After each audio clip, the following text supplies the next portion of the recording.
இந்த வீடியோவை உங்களுக்கு வழங்குவோர் மாலை முரசு செய்திகள் தொலைக்காட்சியின் படிப்போம் ஜெயிப்போம் உயர்கல்வியை தேர்ந்தெடுப்பதில் உள்ள சந்தேகங்களை தீர்க்கும் நிகழ்ச்சி தினமும் மாலை 5 மணிக்கு. வணக்கம். மாலை முரசு செய்திகளை விரிவாக பார்ப்பதற்கு முன் தலைப்புச் செய்திகளை பார்க்கலாம். பாகிஸ்தான் ஆக்கிரமிப்பு காஷ்மீரில் 9 தீவிரவாதிகள் முகாம்கள் மீது குறிவைத்து தாக்குதல். பஹல்காமில் அப்பாவிகளை சுட்டுக் கொன்ற காட்டு மிராண்டித்தனமான செயலுக்கு 2 வாரங்களில் இந்திய ராணுவம் பதிலடி.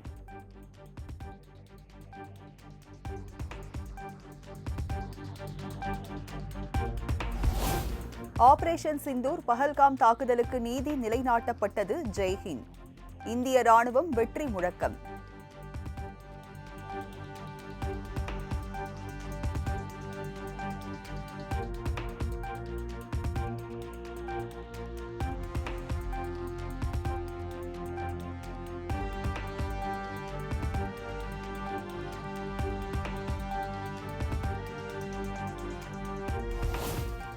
ஆபரேஷன் சிந்தூர் என்ற பெயரில் அதிரடி தாக்குதலை தொடங்கியதாக இந்திய ராணுவம் அறிவிப்பு.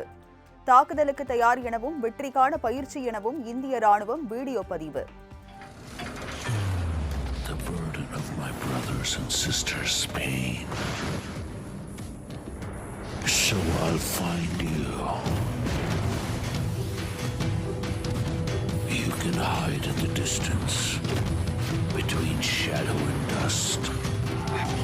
But I'll strike you down when you betray our trust. So I'll find you. That's my job. That's my mission. That's my promise. I'll find you.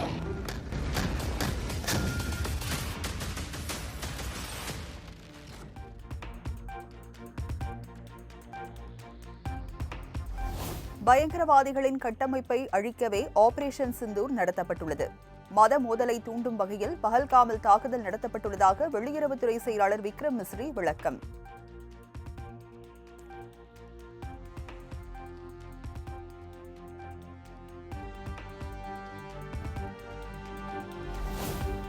பயங்கரவாதத்தை தடுக்க பாகிஸ்தான் தவறிவிட்டதாக வெளியுறவுத்துறை செயலாளர் விக்ரம் மிஸ்ரி குற்றச்சாட்டு. பயங்கரவாதிகளின் சரணாலயமாக பாகிஸ்தான் திகழ்வதாகவும் காட்டம்.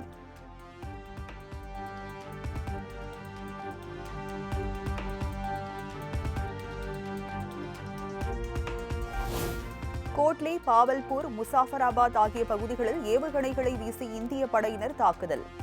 இந்தியா பாகிஸ்தான் எல்லைகளில் வான் பாதுகாப்பு அமைப்புகளை தயார் நிலையில் வைத்துள்ள இந்தியா.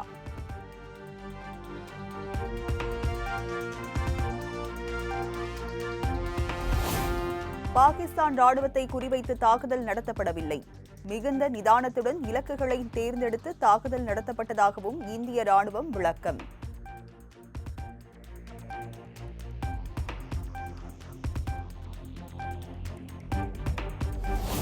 பிரான்சிலிருந்து வாங்கிய ஹேமர் குண்டுகளை பயன்படுத்தி பாகிஸ்தான் மீது இந்தியா தாக்குதல். இந்திய ராணுவத்தின் இந்த பதிலடி தாக்குதலில் 80க்கும் மேற்பட்ட தீவிரவாதிகள் உயிரிழந்திருக்கலாம் என தகவல்.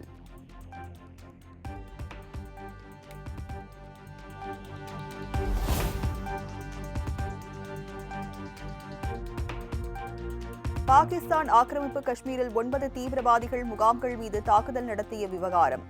ஆபரேஷன் சிந்தூர் குறித்து விளக்கம் அளித்தது இந்திய ராணுவம்.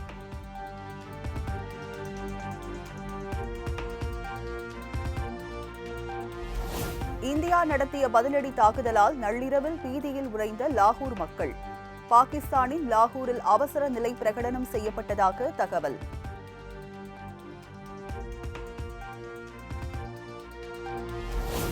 பாகிஸ்தான் ஆக்கிரமிப்பு காஷ்மீரில் 9 தீவிரவாதிகள் முகாம்கள் மீது இந்திய ராணுவம் தாக்குதல் எதிரொலி.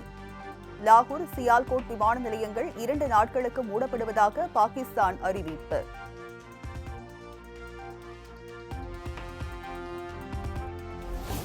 இந்திய ராணுவத்தை நினைத்தால் பெருமையாக உள்ளது. ஆபரேஷன் சிந்தூர் குறித்து மக்களவை எதிர்க்கட்சித் தலைவர் ராகுல் காந்தி பெருமிதம்.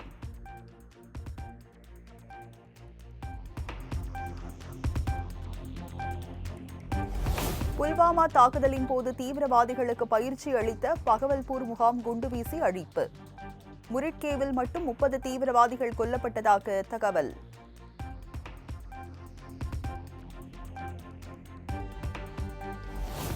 ஜம்மு, ஸ்ரீநகர், ஜோத்பூர், ராஜ்கோட் செல்லும் அனைத்து விமானங்களையும் ஏர் இந்தியா நண்பகல் வரை ரத்து செய்தது. அமிர்தசரஸ், பூஜ், ஜாம்நகர், சண்டிகர் ஆகிய நிலையங்களுக்கு செல்லும் அனைத்து விமானங்களையும் ரத்து செய்த ஏர் இந்தியா.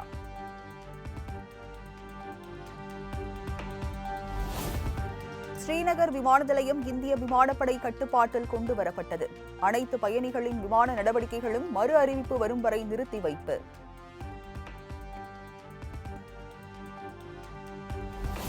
ஜம்மு, சம்பா, கதுவா, ரஜோரி, பூஞ்ச் ஆகிய இடங்களில் உள்ள பள்ளி, கல்லூரிகள் மற்றும் கல்வி நிறுவனங்கள் இன்று விடுமுறை. ஜம்முவின் தற்போதைய சூழலை கருத்தில் கொண்டு பள்ளிகள், கல்லூரிகள், கல்வி நிறுவனங்கள் இன்று மூடப்படுவதாக அறிவிப்பு.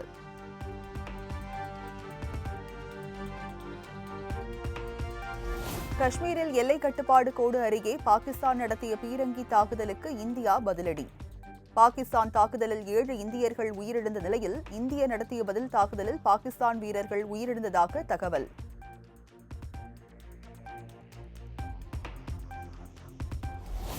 பயங்கரவாதத்தை அதன் வேர்களில் இருந்து ஒழிக்க இந்தியா உறுதியாக உள்ளது. பயங்கரவாத நிலைகள் மீதான இந்தியாவின் தாக்குதலுக்கு மத்திய உள்துறை அமைச்சர் அமித் ஷா பாராட்டு.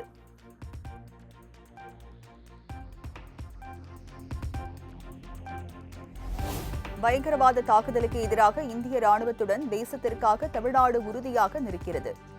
ஆபரேஷன் சிந்தூர் குறித்து முதலமைச்சர் மு.க. ஸ்டாலின் எக்ஸ் தளத்தில் பதிவு.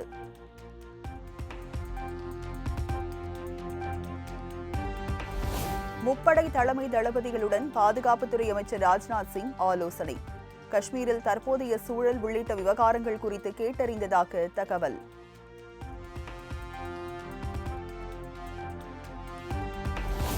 பாகிஸ்தானில் பயங்கரவாத முகாம்கள் மீதான இந்திய ராணுவத்தின் தாக்குதலுக்கு தலைவர்கள் வரவேற்பு.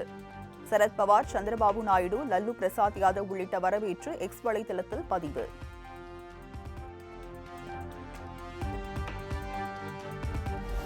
இந்திய எல்லைகளில் தொடர் ரோந்து பணியில் ஈடுபட்டுள்ள சுகாய் விமானம். பயங்கரவாதத்திற்கு உலகம் பூஜ்ய சகிப்புத்தன்மையை காட்ட வேண்டும் என இந்திய வெளியுறவு அமைச்சர் ஜெய்சங்கர் பதிவு.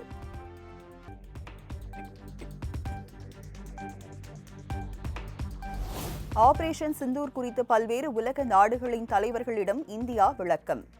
அமெரிக்கா, ரஷ்யா, சவுதி அரேபியா உள்ளிட்ட நாடுகளின் தலைவர்களிடம் எடுத்துரைத்தது இந்தியா.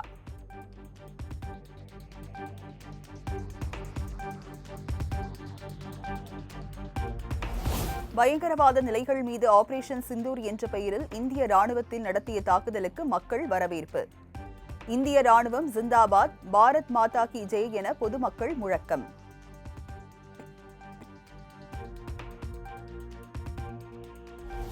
பஹல்காம் தாக்குதலில் கணவரை இழந்த பெண்களுக்கு பழி தீர்க்கவே ஆபரேஷன் சிந்தூர்.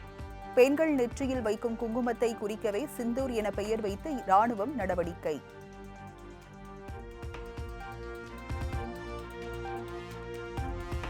பிரதமர் மோடி தலைமையில் இன்று காலை பாதுகாப்பு விவகாரங்களுக்கான அமைச்சரவை கூட்டம். பாகிஸ்தான் மீதான அதிரடி தாக்குதலை தொடர்ந்து முக்கிய ஆலோசனை நடத்தப்பட உள்ளதாக தகவல்.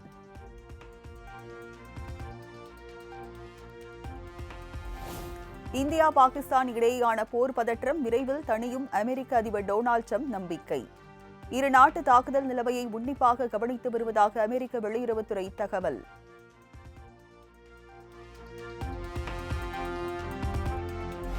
அப்பாவிகளுக்கு எதிரான கொடூரமான குற்றங்களில் இருந்து ஒளிந்து கொள்ள இடமில்லை என்பதை பயங்கரவாதிகள் அறிந்து கொள்ள வேண்டும். இந்தியாவுக்கான இஸ்ரேல் தூதர் ரூபன் அசார் எக்ஸ் தளத்தில் பதிவு.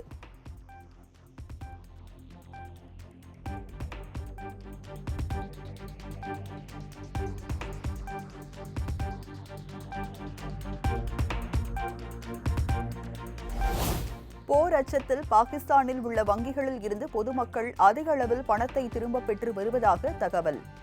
ஒரு நாளைக்கு அதிகபட்சமாக 5000 ரூபாய் மட்டுமே எடுக்க முடியும் எனவும், வாரத்தில் 4 நாட்கள் பணம் எடுக்க முடியாது எனவும் கட்டுப்பாடுகள் விதிப்பு.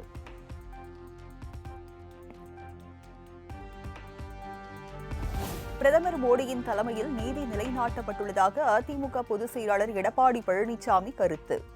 பயங்கரவாத முகாம்களை துல்லியமாக தாக்கி அழித்த இந்திய ராணுவத்தை பாராட்டுவதாகவும் எக்ஸ் வலைதளத்தில் பதிவு.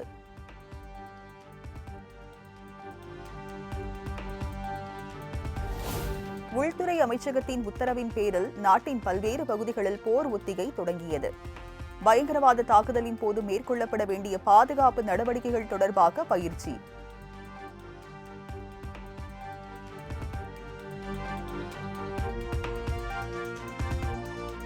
நான்கு ஆண்டுகள் நிறைவடைந்து 5ஆம் ஆண்டில் அடியெடுத்து வைத்த திமுக அரசு. சென்னை மெரினா கடற்கரையில் உள்ள அண்ணா கருணாநிதி நினைவிடத்தில் முதலமைச்சர் மு.க.ஸ்டாலின் மரியாதை.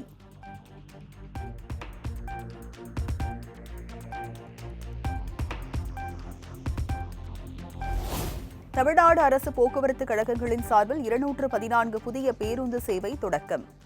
பேருந்து சேவையை கொடியசைத்து தொடங்கி வைத்து பேருந்தில் ஏறி ஆய்வு செய்தார் முதலமைச்சர் மு.க.ஸ்டாலின்.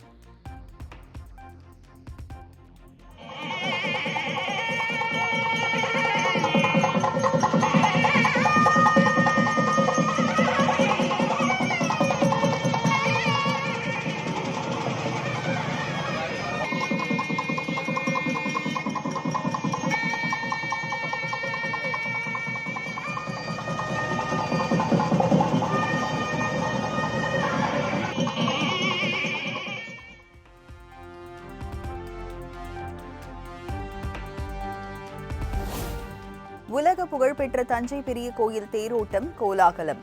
ஆயிரக்கணக்கான பக்தர்கள் தேரை வடம் பிடித்து இழுத்து வழிபாடு.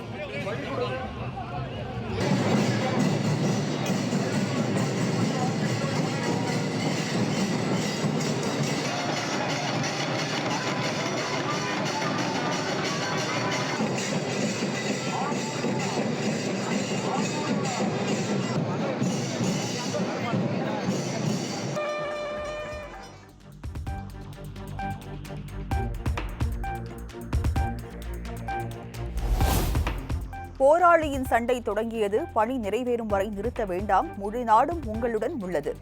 இந்திய ராணுவத்திற்கு பாராட்டு தெரிவித்து நடிகர் ரஜினிகாந்த் எக்ஸ் தளத்தில் பதிவு.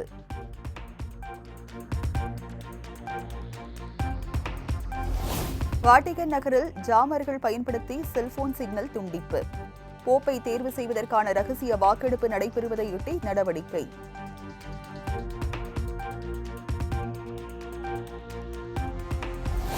காசாவில் கட்டடங்களை வெடிக்க வைத்து குழந்தையின் பாலினத்தை அறிவித்த இஸ்ரேல் ராணுவ வீரர்.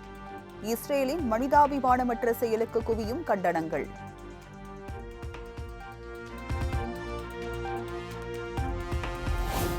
கலிபோர்னியாவில் புதிதாக திறக்கப்பட்டுள்ள உணவகத்தில் 30 வினாடிகளில் பர்கர் செய்து பரிமாறும் செஃப் ரோபோக்கள். ஆர்டர் எடுப்பது, உணவு சமைப்பது, பரிமாறுவது என சகல வேலைகளையும் ரோபோக்களை செய்து அசத்தல்.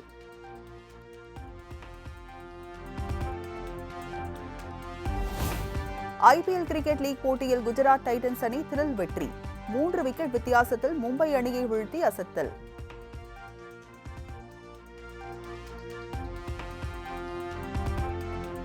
ஐபிஎல் கிரிக்கெட் தொடரின் 57வது லீக் போட்டியில் இன்று கொல்கத்தா அணியை எதிர்கொள்கிறது சென்னை சூப்பர் கிங்ஸ். போட்டி இரவு 7:30 மணிக்கு கொல்கத்தா ஈடன் கார்டன் மைதானத்தில் நடக்கிறது.